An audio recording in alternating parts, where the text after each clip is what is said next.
Hello, welcome to scrapbookingstation.com. In this video, we're making these little mini boxes, and they are great. So for gift cards, or for low-profile jewelry, or even coupon books, any occasion works great. The best thing is you can make 3 out of 8.5 by 11 piece of cardstock, and you make it a lot faster if you use the scoreboard. So we're going to start off with the diagram with the dimensions and then get right into the assembly of the base box. Okay, the pattern can be a little daunting, but it comes together very quickly if you use your paper trimmer. So you've got cut lines, you've got dotted lines, which are the score lines, but if you use your scoreboard, way easier. And what I've done is I've taken 8.5 by 11 of natural vanilla cardstock. This is one of Stampin' Up's best kept secrets. 40 sheets for $7.50, which makes this per box for the base about 6.5 cents. And so I went ahead and drew lines so you could see it easier. I've also put these little scoring tools here to show you something a little bit quicker. But the first thing I'm going to do is take 1/2 inch, and I'm using the smaller side of my stylus, and I'm going to come down and score 1/2 inch from every cut line, and that includes both edges. This piece is being cut off, so I didn't need to score it, and now I'm going to flip it over. Once I flip it over, all I need to do is come in 2 inches, then 1/2 inch, and I'm just following the ruler on the top of my scoreboard, 2 inches,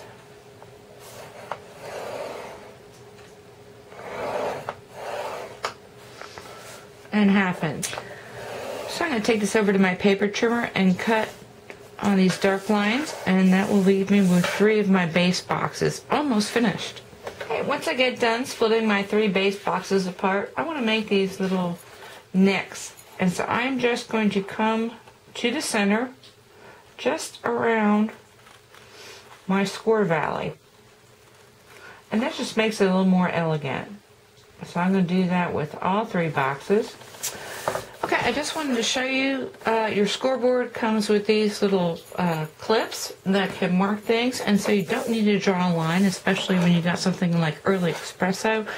You don't want to do that, so you do the same thing on this dark cardstock, and you don't have to draw little guidelines. So I'm going to go 1/2 inch from each of these markers and make some early espresso boxes really quickly. Once you have these notches cut out, and you can see where it's a little bit willy-nilly, and now I just want to give all these score lines a good crease. So I'm going to use my bone folder and come around every score line on here. Once you've got that all creased, of course you want to decorate whatever it is you're going to decorate on the outside. So you've got some side pieces that are going to show. You've got some spine, and of course you've got the top. On the top you've got about a 3/4 inch overlap.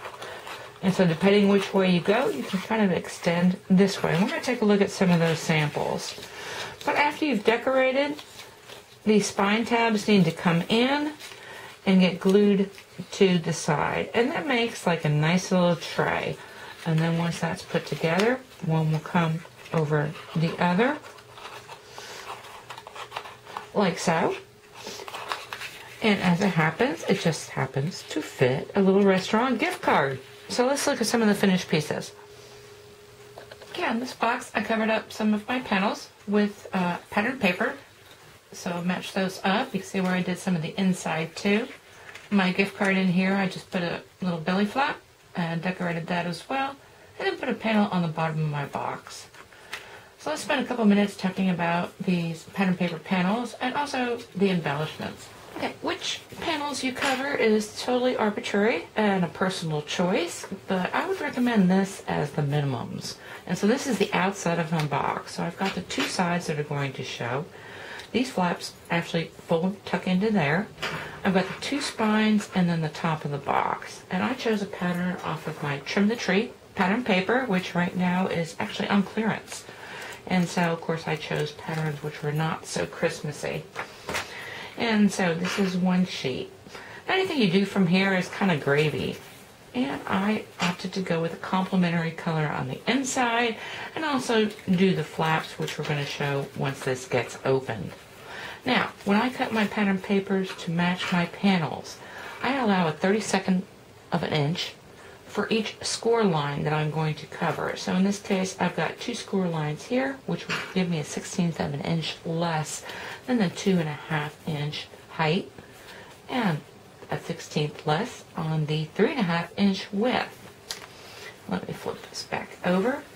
In this panel, since I've got this direction, which doesn't have a score line, I just took off a 32nd inch off of this 2.5 by 2. Anyway, like I said, totally arbitrary. Now let's go look at the embellishments. Let me first give credit to the product. These are 3 leaves. This comes from hot off the press. I get it from Paper Wishes, but you can see where you can create little skeletons. You can fill in the skeletons and you can back your leaves as well. In this case, I did a couple where I backed with pattern paper. Now, pattern paper is a blessing and it could be a curse.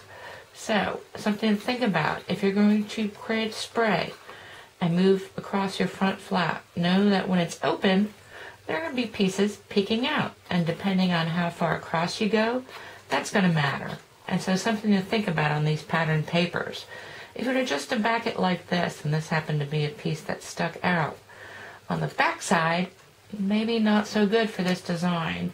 And so all you want to do is think about that ahead of time, and before you trim around your leaf, go ahead and back the other side. So just adhere another piece of pattern paper.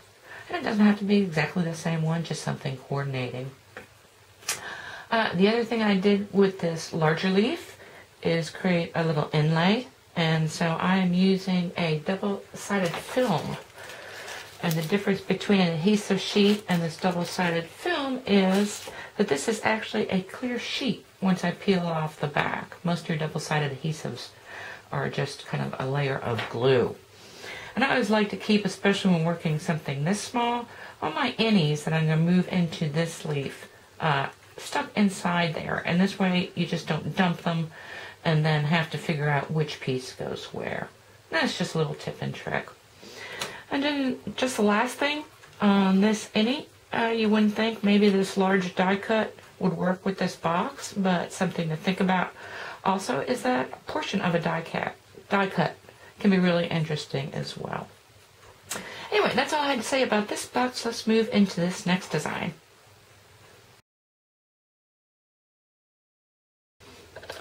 Okay, this box was a lot quicker to put together because I just used ink on my card base. And then because I'm not covering it with pattern papers, it's a little bit thinner, a little bit wimpier. And so you almost have to put either a ribbon or, in this case, a belly band.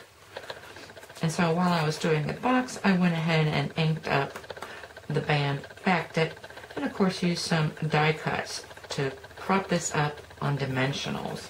Let me go ahead and open this.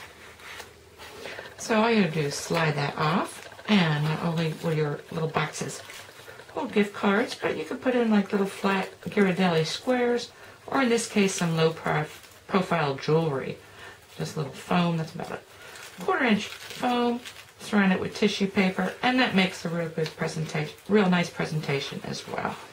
And this, of course, you can just decide which way you want to go, which flap opens where. So let me show you how I did the base. So I've got the outside of my box showing, and all I'm going to do is position this template to try and cover most of the box. Again, I'm really not worried about these flaps. So basically this section. Now I did mask off the bottom because I really don't want anything on the bottom of my box.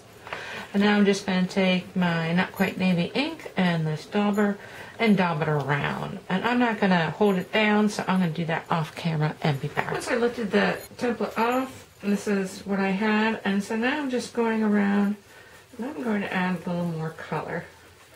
And so I'm going to try and concentrate a little bit darker color where I've got the majority of stars, and then light as I go this way.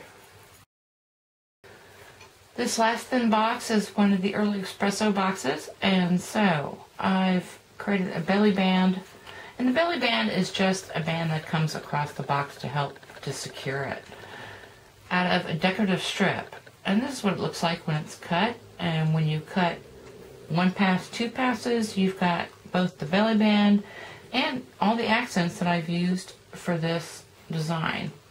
And that is so much easier than having to create one of these. Anyway, having said that, I want you to be aware of where you are on the box when you're putting things together. So this belly band's got a couple of other flowers that I've attached to here, but only attached on top of the cardstock that makes the band. So it will not stick to the base of the card. So let's open that up a second. Okay, now what we're looking at is pretty much the base card with a couple of embellishments. And I misspoke earlier, you have 1/2 inch. And that means that you can use a pretty shallow edge punch and still meet end to end, but I chose to go ahead and throw in another piece of accent cardstock that is on the back of this. And that's the way. In addition, on the inside of your card, you could put a piece of dunnage, and it's just really a strip that's been through the crimper. And then another idea, if you're gift giving, is having a nice coupon book. So it coordinates with everything else. This is a piece of leftover, some jute, and I think business card template, if you're into computers. It makes a really nice little coupon book, and it just kind of depends on your audience. So for Dad, maybe he likes fishing, maybe crack a dog breakfast and half-a-day fishing trip. That would be great.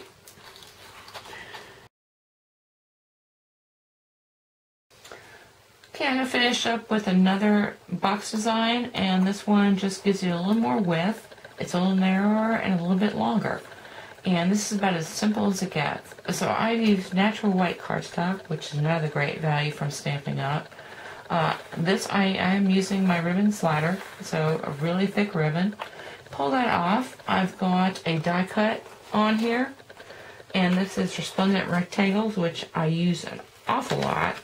And then I hate to admit it, but this is actually a rub-on from way back when. I don't even know how long.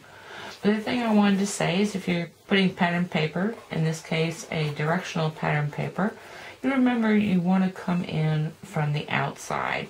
So I'm going to leave you with those dimensions and a picture of this box, and I hope you took something away with you can use in your own paper crafts. Thank you for watching.